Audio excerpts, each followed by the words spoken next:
Well, it's another episode of Seat at the Table, Chronicles of EMS. Gentlemen, thank you for joining me. My name is Justin Shore, American firefighter and paramedic, your host. Dan Gerard, I'm the EMS Operations Coordinator for Oakland Fire Department, registered nurse, paramedic, and next year it'll be 30 years for me in the business. Great. I'm Bobby Halton. I'm the editor-in-chief of Fire Engineering Magazine. Jay. Joe Tejas, San Bruno Fire Department, responsible for operations for the San Bruno and Millbrae Fire Departments. Great. Now, gentlemen, the reason I asked you to this table today is we've had an extraordinary event happen up here in the Bay Area. Of course, everyone knows of the explosion in San Bruno on Tuesday the 9th. Very dramatic incident, and I don't want to get into operational discussions, why things were done certain ways. Those facts will come out in better forums. What I wanted to talk about was one of the issues that we're talking about here in San Jose during the TAC Response Conference. And mainly that's about building a community and knowing the resources in your community before an incident happens and how important that is in making something go smoothly. Now, I understand you're involved with the incident. Did you have a good relationship with the other agencies in your community before this happened?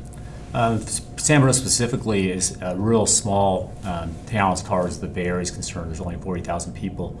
So, I mean, everybody knows everybody as far as water department, police department, city manager, and we're always working together. So as far as inside the city of San Bruno, yeah, I have very good relations. Everybody's on a first name basis, and we're used to working together. As far as our agencies next to us, that even extends to that. I mean, I know the South San Francisco people, the airport, Millbrae, Pacifica, Daly City, San Mateo, we're all pretty much on a first name basis, and we all work together on many different incidents and different types of things. So very comfortable working with people around me. Yeah, and having that tight-knit community isn't just a West Coast thing as it sounds. Some of these small communities, Chief, on the East Coast, a lot of communities next to each other. I was raised in a small seaside village called New York City, and we knew everybody. But the communities, I think, bond by perimeters almost. I mean, you'd have like the Throgs Neck area, or you'd have the Bronx, and you'd have certain portions of the Bronx and different parts of Flushing and Queens that communities kind of create themselves, and sometimes it's almost a parochial thing. Maybe it's around a school or a facility or whatever it is. So in that sense, there is, even on the East Coast, there's a lot of that. But if you get to the East Coast, Long Island and upstate New York, you get into the New Rochelle area or Jersey, you'll have communities much like San Bruno, Jersey, where Don worked for a long time. You'll have communities like Fairlawn and Glen Rock, where populations are about 30,000, and those folks are very much the same. But what's interesting about that is I think that people from those communities tend to bond like that almost naturally. I think it's a wonderful thing. I think that people create those relationships effectively in smaller communities because you do need to be able to connect better, resource better, integrate better, because you can't count on having a large number of people. You have to have people Exactly. who are competent and able, and you develop those relationships early on. So we had the pleasure of going down there yesterday with Joe and some of the San Bruno guys, and took a tour. They were very gracious, and you could just get that sense, when you listen to the men and women speak yesterday. They gave a brief press conference about their experiences, not a tactical epidemiological study of what happened at the event, just hey, I grew up here kind of conversation. And it was wonderful to hear that. I grew up here, or I came here several years ago, I live here. And I think that it really did aid that community in it. But I think that the California system has fostered that. Ever since Mr. Manning started the incident command system with Firescope back in the 70s, I think we've figured out that we're not the only people coming to the dance. We used to go to I used to equate fires and emergency events to Catholic high school dances where the girls were on one side and the boys were on the other. But that's not the case anymore. Now we integrate so much more seamlessly through a much wider variety of agencies. And we're finding... That's true. That's something special about California, that the small communities like San Bruno participate in the statewide events, like the Witch Fire in San Diego a couple of years ago, the Butte Complex. So we're exposed to how a big incident is run and how it takes the different components. So it's not really that it is a shock, obviously, to your community because you're not thinking it's going to happen to you. But when it does happen, it's not something that's totally foreign. You know how a big incident needs to be run, and that experience that the state has afforded us through ICS, has really helped us kind of look at the big picture type of things. And as a frontline guy myself, I understand the need to have joint command and cooperation in the command post once it's finally set up. But when I'm in that first engine or that first ambulance and pulling up, I know from my limited experience and training that I need to set things up properly, as I said earlier, for when the cavalry comes in behind me. It to all save the starts day. right with you. Exactly, and we're taught that the first 5 minutes can dictate the next 5 hours.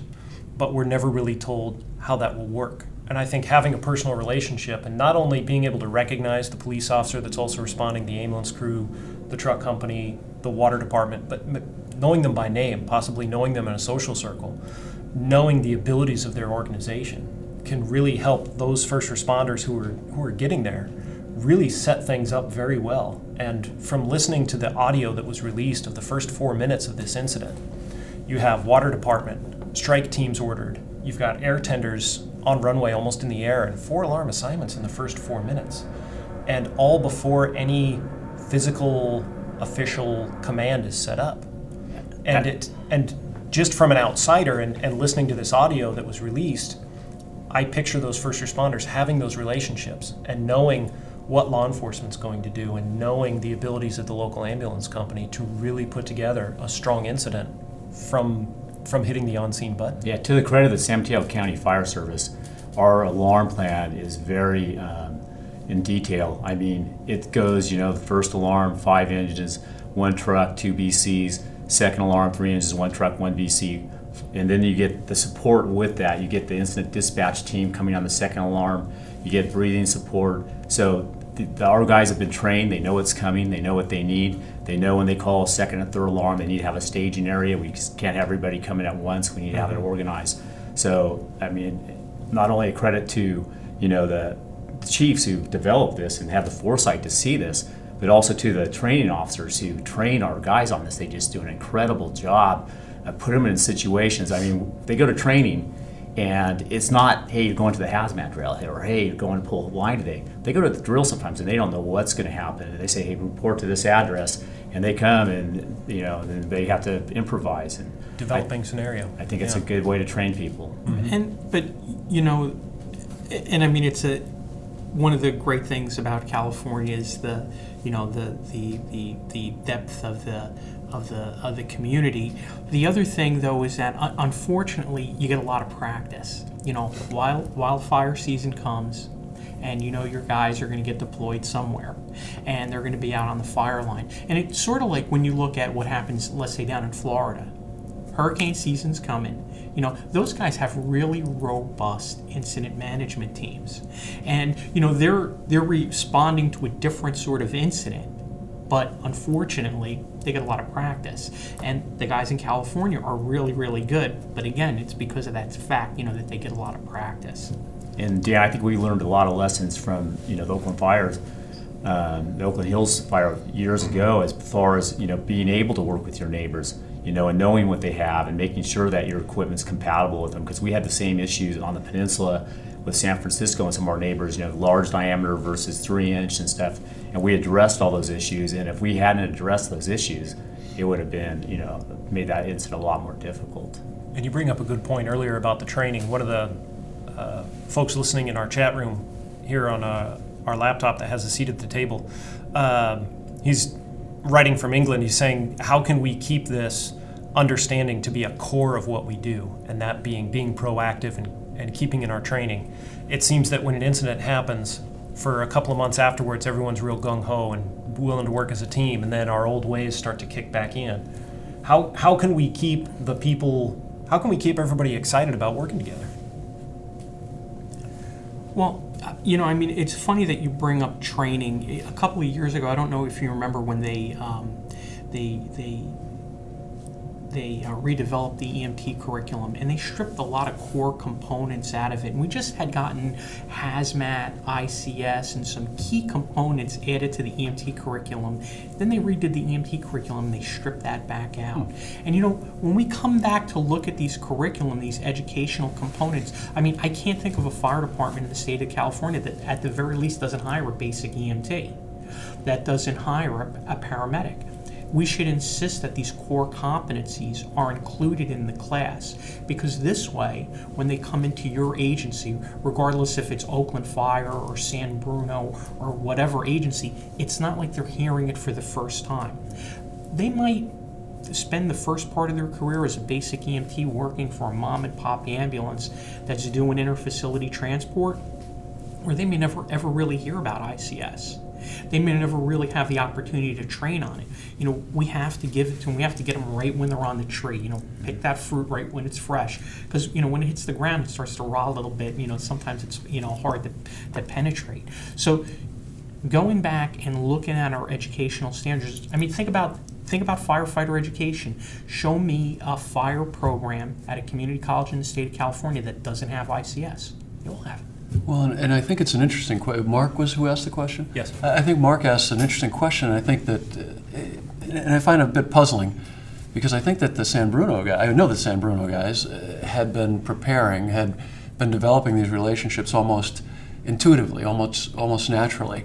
And I think that the firefighters today, men and women like us that are out there on the lines, are fired up to maintain these relationships. I think TAC Response is a great example of that, that even in these very difficult economic times, we're launching a conference that brings law enforcement, military, medical workers, public utilities, fire, police, all to the same conference to share and exchange ideas, because that's what it takes in today's highly technological, extremely dynamic society. And if you look at last week, I mean, and I love Mark's question because I think Mark's probably my age.